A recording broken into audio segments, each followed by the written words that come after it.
Nagaingon strengthens what remains.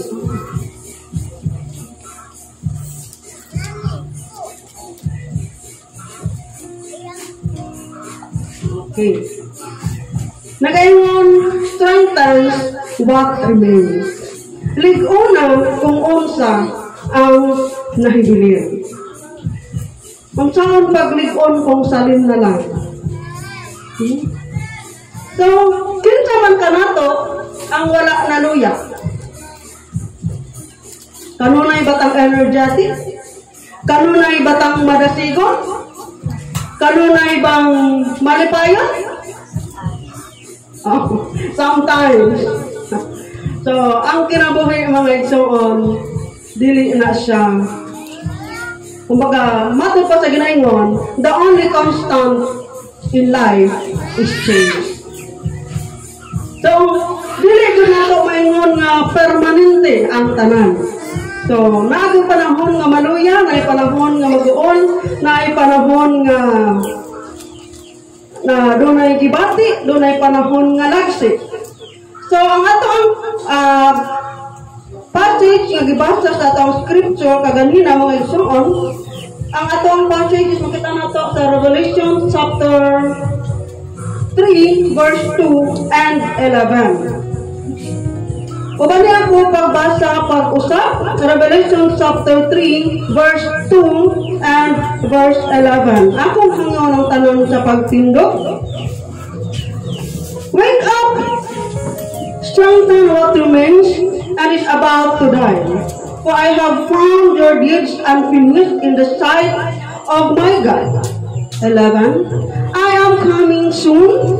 Hold on to what you have, so that no one will take your crown. Ang dinumaga panalangin sa iyang pulong o mamahimo na kita sa pagpanglingkod. Dulong, dili maklaro. Dili maklaro. Okay ra mo sa likod? Klaro pa? Sige. So, mo ka na mga igsoon. So, ano na ito masabtan kung unsa ang ato ang paghahisgutan karon, sabton unsa nato ang ato ang tema. So, strengthen what remains. Unsa man ang bote pasabot sa word nga strengthen. Means make become stronger. Pimo na to nga mas ligon, mas manindot, build up, nourish, and exercise. When we say build up, karang bitaw naga-exercise ta, naga-gym, naatay part sa lawas na gusto nato paninduton, kadira ta mo focus. Building up muscles para magwapo ang mga muscles. Kung player ka, lang kay gina-build up.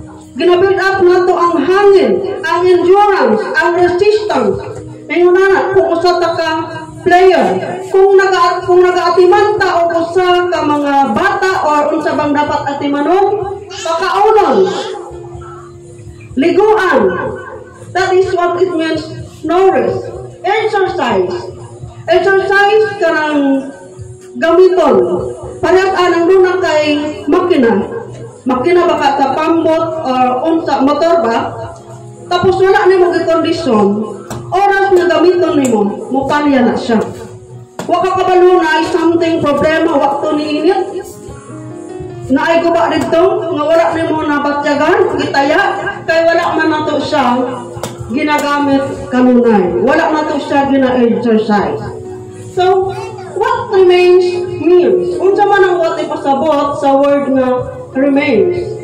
So, it is the parts left over after other parts have been removed, used, or destroyed. So, ang remains mo kini ang nahibilin, human nga gikuhaan, human nga gigamit, or human nga nadaot.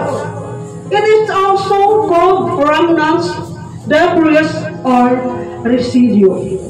Ano na itong masaktan, what it means to be strengthened. No. Kailangan ko siya mag-work out para strong. Mukaon para strong. Remains yun, after nga na ay nahitabo, mauna lang na siya ang nahibilin. Mauna lang na siya ang nga kumbaga, kung kaya pa i-repair, kailangan i-repair.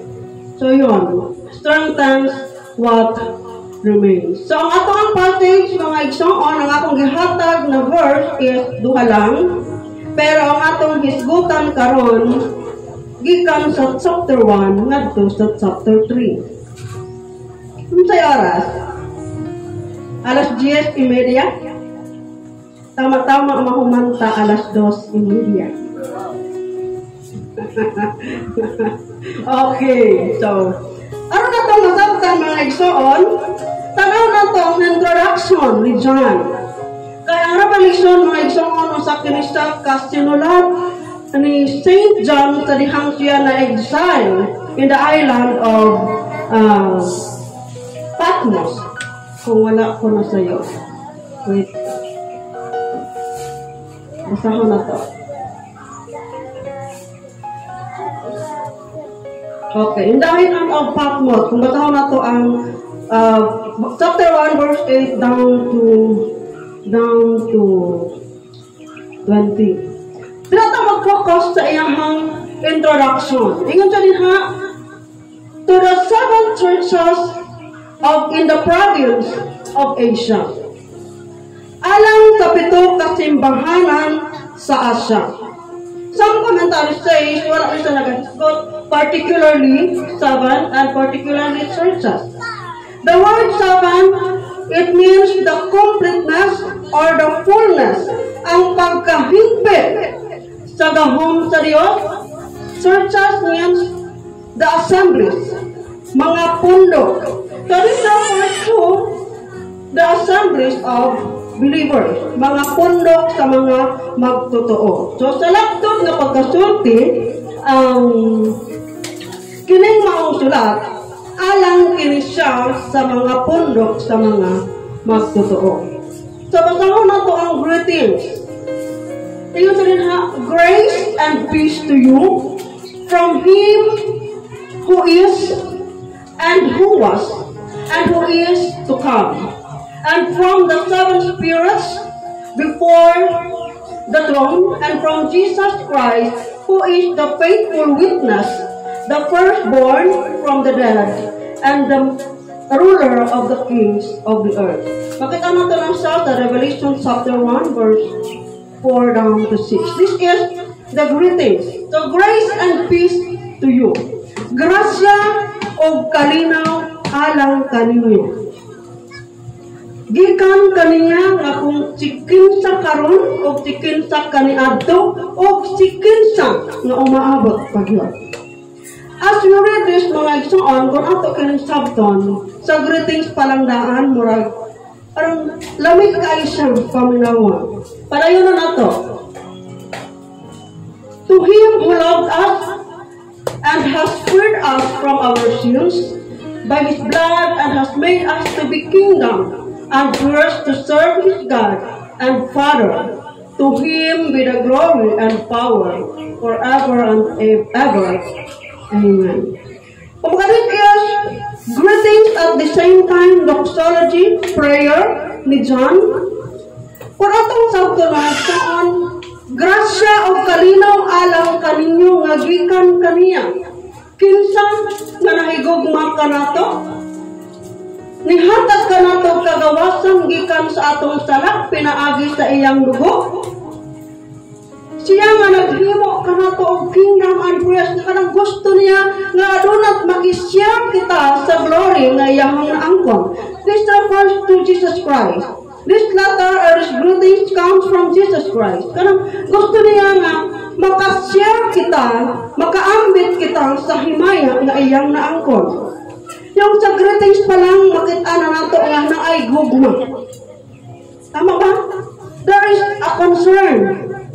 Parang gusto niya nga masinati nato kung unsa kanindot mga igsoon. So, padayon ta. There are 7 churches in the province of Asia. This is the churches of Ephesus o Kubanta.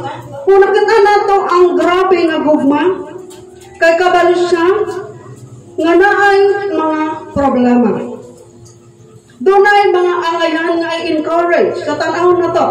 Tanaw to, what are the problems of the 7 churches na nga igsoon? See, this is one sa ang mapa. Sa unang panahon, it is called Anatolia, but now it is Turkey. So this is the 7 churches, the Ephesus, Smyrna, Pergamos, Thyatira, Sardis, Philadelphia, and Laodicea. So kung nato nang basahon, tulog rin sa chapter. Pag mahuman kita alas 2:30. Pero to make it short, i-summarize nato unsay gaday ang concern, unsay problema niining maong mga kasimbahanan. These letters often started with I know. Ang mga sulat, kasagaran nagsugod siyang nasayod ko sa imong gibuhat. Nasayod ko sa imong mga pag-antos. Muna siyang kasagaran kung kasama nato na diha mga igsoon from Revelation chapter 2 down to chapter 3. Makita nato na diha. It often start with that. Nasayod ko sa imong gibuhat. Nasayod ko sa imong mga pag-antos. Sa buhat di kasabot, walay malilong sa ato ang buhilayon. Kabalo siya sa tanan. And also it ends with, whoever has an ears, let them hear. Sila nga adunay igdulungog pamati. Yun sa'yo ay dalunggan. Taas ka mo. Basta na kay dalunggan, yun sa paminaw. Pamati. O mahuman usab kini to the one who is victorious. Siya nga madaugon. Makita nato lang sa magsoon kung ato sa basahan. Kining mga sulat alang sa 7 ka mga kasimbahanan nagsugot sa nasayod ko sa imong gibuhat or nasayod ko sa imong mga pag-antos. Mahuman usab siya sa konsekensa ang adunay igdulungog pamati o konsekensa nga mga magmadaugon. Kaya naman, kabalo ang Ginoo sa struggle o gusto niya maminaw ta sa iyang mga instruction, and after that, kung matuman ta na ay reward. Tanaw na to ang tables kung unsa ang mga problema. So the churches in Ephesus, ginatawag din ha siya nga loveless, ang simbahan nga walay gugma. Kining matag simbahan gi-compliment kini o gihatag kung unsa ang ilahang mga sayo. For the church of Ephesus, sila nga mga kugihan. They are hardworking. Sila mga kanabutang nagmalahotayon. They rejected evil. They are persevering. As they perseverance. Nanangkamot yun. Nagstay yun. Dili basta-basta nga ma-discourage. Pero, naay problema. Ang problema, they have forsaken their first love. Kumbaga napasagdan nila ang ilang unang hinigugma. Who is their first love? Kinsa ang ilang first love? Si Jesus Christ. Tungod sa lang pagka-hardworking, na busy sa lang mga trabaho o kung unsa ang mga focus, nalimtan nila ang ilang unang hinigugma nga mao si Jesus Christ. Next one in the church in Smyrna, the suffering church. Ang iyang strength enduring your suffering and poverty, yet you are foolish. Kaya nga naman, ang simbahan sa Smyrna mga igsoon, na palibutan kini siya sa mga basang na po ang verse 9. Chapter 2 verse 9, I know your afflictions and your poverty, yet you are rich. I know about the slander of those who say they are Jews and they are not, but are synagogue of Satan. Okay. Napalibutan siya sa pundok na kung asa gipakaulawan. Gidaog-daog. That is the church of Smyrna. O walay ikasaway kanila. Wala sila sayo. Tungod sa ilang pag-antos, sa ilang kalisod, sa ilang kawaladon, nagpabilin sila nga matinumanon dinha sa ilang pagpangalaga. The third one, the Church of Pergamos. Pergamos, gila siya nga worldly.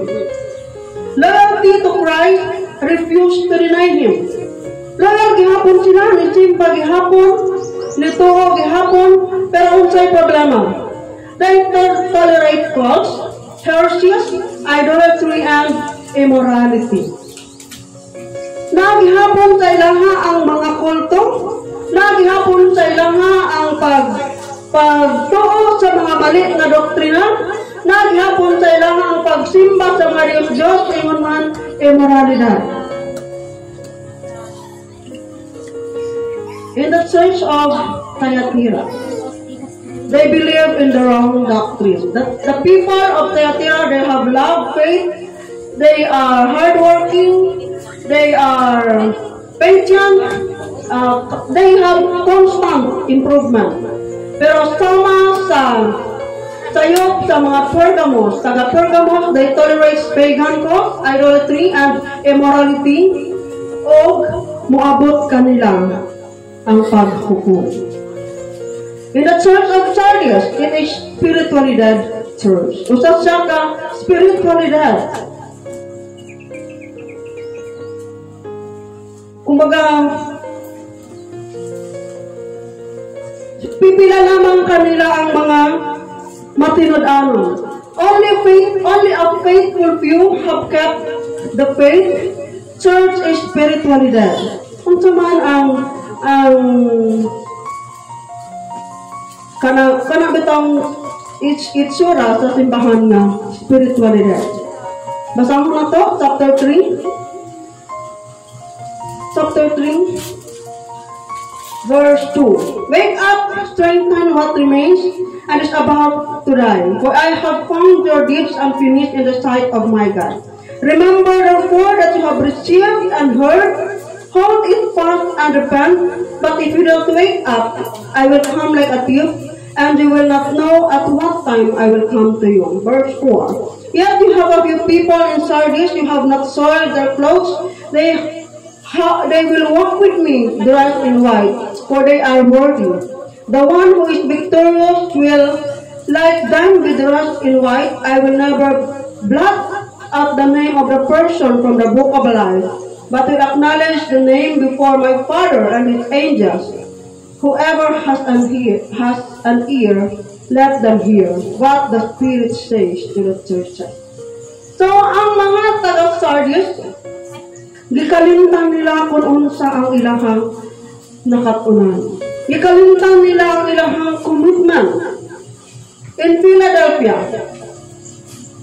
spiritually alive, kept my word and have not denied my name. The church in Laodicea, mao kini ang giingon nga neither hot nor cold, your riches make you impoverished. Mao kini ang init-init o ang bugnaw-bugnaw, kumbaga maligam-gam sa Tagalog. Mao kini ang simbahan nga kung makaingon tang dili sure. Kung unsa nga climate, maupod sila. No? Ingon ana ang simbahan sa Laodicea. Sa unsa ang instruction sa matag usa? Una, repent and do the works you did at first. Para sa mga Ephesians, kinsa nga nakalimot sa ilang first love. Paghilunsod o buhata kung unsa ang imong gibuhat kaniadto. Kung unsa tong ministry nga imong nasugdan, kung unsa tong relationship nga imong nasugdan. And for the Smyrna, remain faithful even when facing prison, persecution, or death. Katong mga nag-antos, padayon sa pag-antos. Padayon sa pagkamatinumanon. Padayon sa pagkamatinumanon, bisan pa og muato bangta og mga kasakit. Para sa mga Pergamos, repent. For the Thyatira, repent. Sardis, strengthens what remains. Strengthen what little faith remains. Alang sa mga Sardis nga giingon nga spiritualidad. Strengthens what remains. Kung sa tong gamay nga pagtuong nga inyong gikuptan, kupti, liguna. For the Philadelphia, you have an open door. I will keep you from the hour of trial. Ang mga taga-Philadelphia who are spiritually alive, ang instruction sa ilang I will keep them, the Lord keep them from the hour of trial. Then, sa Laodicea, walay strength, katong mga init-init o bugnaw, turn from indifference and repent. So, kung atong tanawon mga igsoon din sa mga instruction na ay common nga angay himuon. Unsa? Repent. So, may repent. Repent. Pag hinulsol. Lahi ang repent nga pinturahan pag-usap. Repent. Pag hinulsol. Pag hinulsol. Walay laing gingon. Pag hinulsol. Walay laing gingon. Whatever you are facing, whatever the sin you have committed, pag hinulsol. Maragod ang gingon. So that we can have the promises. Promise to the faithful. Kaya mo kinamagsoon sa akong gingon kaganina ang tanang sulat, nagahuman siya sa word na to those who are victorious. Mauli siya ang promises. Una, you will eat from the tree of life. Anindot, I will give you the crown of life. You will not be hurt by the second death. Kung nagmalahutayon kita, ihatag sa Diyos kanato ang korona sa kinabuhi. O dili na kita mag-angkos sa ikaduhang kamatayon. Unya sa ulahing mga adlaw. Hidden manna and a stone with a new name on it. Okay? I will give you the morning star. These are the promises. Faithful will walk with Jesus and not be blotted out from the book of life. Ang mga nagmadaugon, mulakaw, mupasok, kauban ni Jesus, o dili pagakuhaon, dili erasyon ang ilang ngalan, gikan sa libro sa kinabuhi. I will make you a pillar in the temple of my God. And then, the last promise, I will invite those who overcome to be with me on my throne. I will invite those who overcome to be with me in my throne. Kung kinsa tong mga nagmadaugon, wala talaing panigingnan, kauban nato ang Ginoo. Katong mga nagmadaugon, they all have the blessings, mga igsoon. Remember, this letter is written for the people of the churches of Asia. Tama ka akong gingon, the churches is the assembly of believers. The churches is the assembly of believers, and since we are one of these believers, we belong to this assembly, we belong to this church, we belong to the Miracle Life International. And this message is for us. Dili wala na tani atong panahon mga igsoon, wala na tani atong panahon nga buhi pa si Jesus, wala na tani atong panahon kung kanus-a gisulat ni John kaning mga letter. Kining letter mga igsoon, it is by grace nga ato kining madungo, o ato kining masinatian, o atong masayran ang mga pasidaan. So since you are believers, this letter belongs to us. This letter is written for us. The churches are the assembly of believers. We may face the same problem. Wala na siya nag-ingon nga para kini sa mga taga-Efeso. Wala na kini siya nag-ingon nga para kini sa mga taga-Smyrna, taga-Pergamum, Sardis, o uban pang simbahan nga gingon, kundili para kini kanato nga mga magtotoo. We, personally, as individual, kita na isip usa ka binuhat, doon na tayo kaugalingong problema. Doon na tayo kaugalingong sayo, kung atong balikan ang table kaganina mga isaan. Saan kaya tayo doon? Are we spiritually dead? Are we belongs to those immorals? Matuo pa ba taog mga kulto? Ginatolerate ka ba nato ang mga magsayop nga doktrina? We, as members of our families, kita isip mga miyembro sa ato ang pamilya. Doon na tayo problema. Lagi tayo problema din ha. Kinsa man diri ang perfect ang family. Anong kanunay nga nagkinantahanay? Kinsa? Kanunay nga nag-share sa pulong sa Ginoo? Kanunay siguro magkinantahanay, video game. Pero na ay nakabutang sa unahan. Paghuman, unsa? Black ayanay. Muna sa nga itong mga nakita mo. So, ang problema na. No? Members of our families, we have problems. Then, kita, as members of this congregation, kita isip miyembro sa usa ka pundo. Kita isip miyembro sa MLCI. Nag-undergo gihapon ta atong mga problema kaganina nga giingon. Naka-experience gihapon ta ato, or maybe you are still struggling. You are still suffering. Labi na atong alang sa kasimbahanan sa Smyrna, suffering. Kita rin nasayo. Sinha mga igsoon, sometimes outwardly, we are looking good. We look good. Ano ba tang sa gawas? Lami kayo pahiyom. No? Bali payo, may problema, may gabate. Kung tanawin mo, lagsik. Madasigaw na lang linggo. Wapo kayong sidlak-sidlak sa mata, naga-star-star. No? But deep inside, naatay mga ginagawa. Problema personally, that sometimes that hinder us from serving God. That sometimes that make us forget our first love. Kaya naman, nakafocus ta sa atong debate. Nakafocus ta sa atong mga emotions. Nakafocus ta sa atong kasuko. Nakafocus ta sa atong kainlaw. Napasagdan na nato ang atong devotional.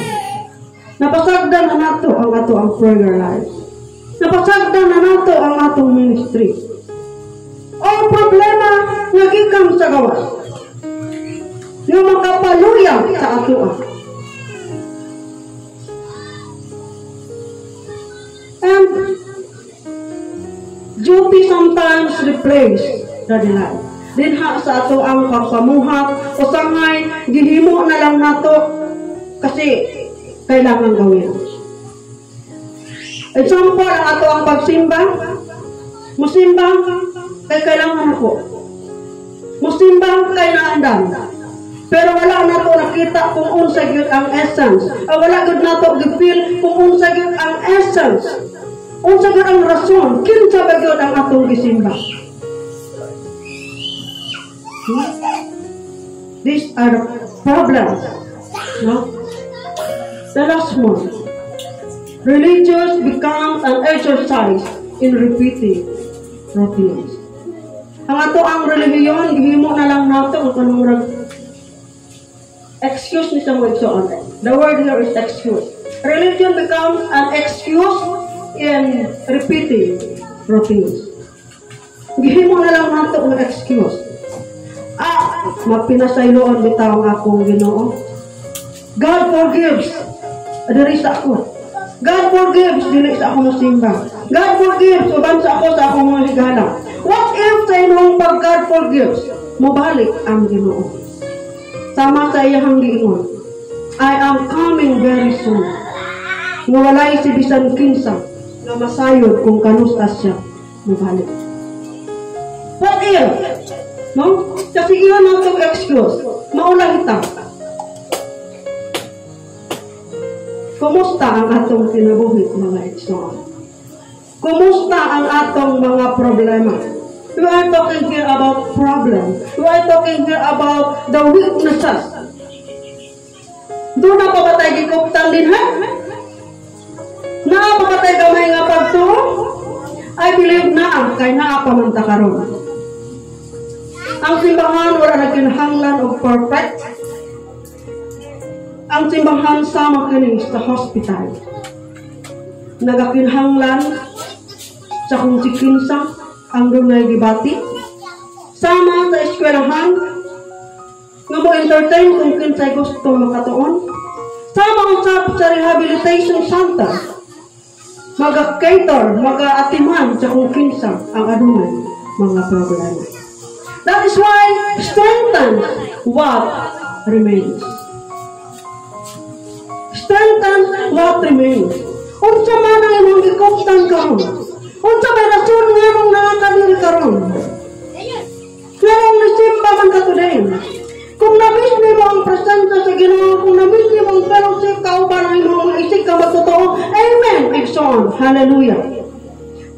Kung niadto ka sa simbahan ka, kailangan mo ang refreshment, gusto na mo makadungog, gusto na mo enlightenment, hallelujah, igsoon. Because deep inside of you, nagakinahanglan gid ka og strength. Salamat. Kung niadto ka sa simbahan ka, doon na kay gusto na mo makitaan si pastor, go, padayon. Kupti ka na ang igsoon. At least doon na kay rason nga magpadayon. Ligo na. Strengthen what remain and revive what is about to die. Unsa man tong nasa imo nga himalat yun, i-revive, buhi pagbalik. Ang imong pagtuon, nagkaluya na ba? Nawala na ba kagana sa imong pag-serve? Nagnakukas na ba ka sa imong trabaho? O nawili na ba ka tinampay-tampay sa imong silingan adlong Domingo? At least karon igsoon naka. Revive what is about to die. Buhi kung unsa tong himalat yun na dinha sa imong kinabuhi. Remember the better day, the better times you walk with God. Inumdumi itong mga maalindog na mga panahon na nilakaw ka o nagkinabuhi ka, kauban ang Ginoo. Inumdumi itong time na grabe ka kadasig. Inumdumi itong time na grabe ka grabe ka excited every Wednesday ka mo attend ng prayer meeting. Inumdumi itong time na grabe ka excited every Saturday kay mag-prepare ka sa simbahan, manili, magkrabo kang bangko. Those are the better days of your life. Those are the better times you are walking with God. Ministry mga igsoon, dili lang ang pagtindog sa unahan, dili lang ang paghunat o mikropono, kundi ang ministry sa tanan nga imong gibuhat dinha sa congregation para sa Ginoo. Ang pagpanilig is ministry. Pag-attend og prayer meeting, mo-attend lang ka ministry naman na. Kay makulang, mablangko ang bangko kung wala ka. Remember those better times in your walk with God. Kini maigsoon para ni siya sa mga nagkaluya. Sama sa akong giingon, these letters are for the believers like us. Yan naman nato ang ato ang mga excitement kaniadto. Yan naman nato unsa ta kadasig kaniadto. Unsa ta kalingaw kauban nga atong isig ka magtotoo. Unsa ta kalingaw nga pinag magsimba maningotto na putaw niya. Diba? Mga atong nandang. Kahit yun lang. Yung fellowship. Ito mo tapos na. Those are part of our better times. Kaya nakag-fellowship sa mga kasangka sa Ginoo. Labaw sa tanan igsoon. Repent. Paghinulsol. Paghinulsol. Kaya wala kang sakto sa atuang. Wala kang perfect. Lahat tayo may pinagdadaanan. Lahat tayo naging makasalanan sa anumang pinagdadaanan natin. O sa ngayon, mahimot ang makasala tungkol sa ato ang mga experiences na na-experience sa ato ang kinabuhi. Tungkol sa ato ang kasuko, nakasanatan. Tungkol sa natay gustong hinuon, nakasanatan. Pag hinulsol, sama sa giingon ka ganina, forgive. Forgive those who have wronged you and forgive yourself. Para pa sa iluon ta sa Ginoo. The last one. The last one, return. Balik. Balik, igsoon. Balik kung asa ka, gikan. Kita, isip mga Kristohanon. Wala kayo din nga mo balik ta sa atong naandan. Naandan nga sa wala pa ta nahiusa kang Kristo. Kundi mo balik ta sa kung unsa ang ato ang gibuhat sa dihang kauban na nato ang Ginoo. Mo balik ta. We remember those better times you are with us. We remember what we did. We have to remember our first love, which is Jesus. Kumusta, igsoon?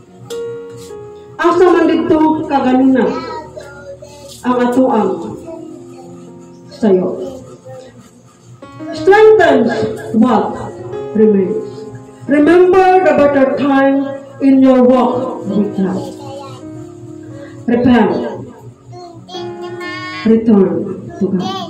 Kabalo ko mga igsoon, matakusa sa atoa, doon na tayo mga sayop, sama sa sayop sa seven churches.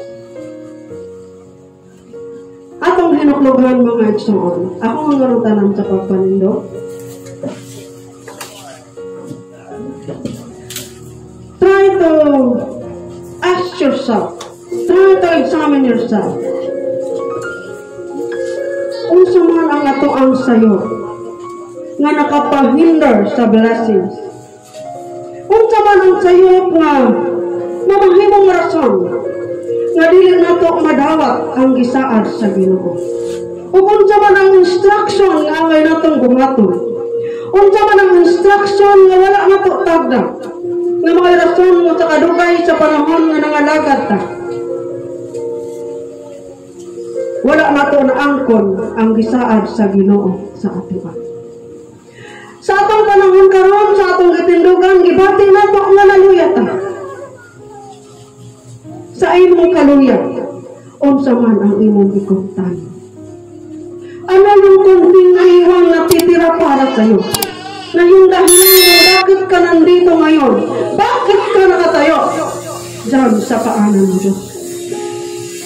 Kung unsa man ang imong rason, unsa man ang imong gikuptan, nga mao'y nakasilbing, nagatukmod kanimo nga magpadayon. Ato ka nang itugyan sa Ginoo. O atong hangyon, na siya magalikon ka na to.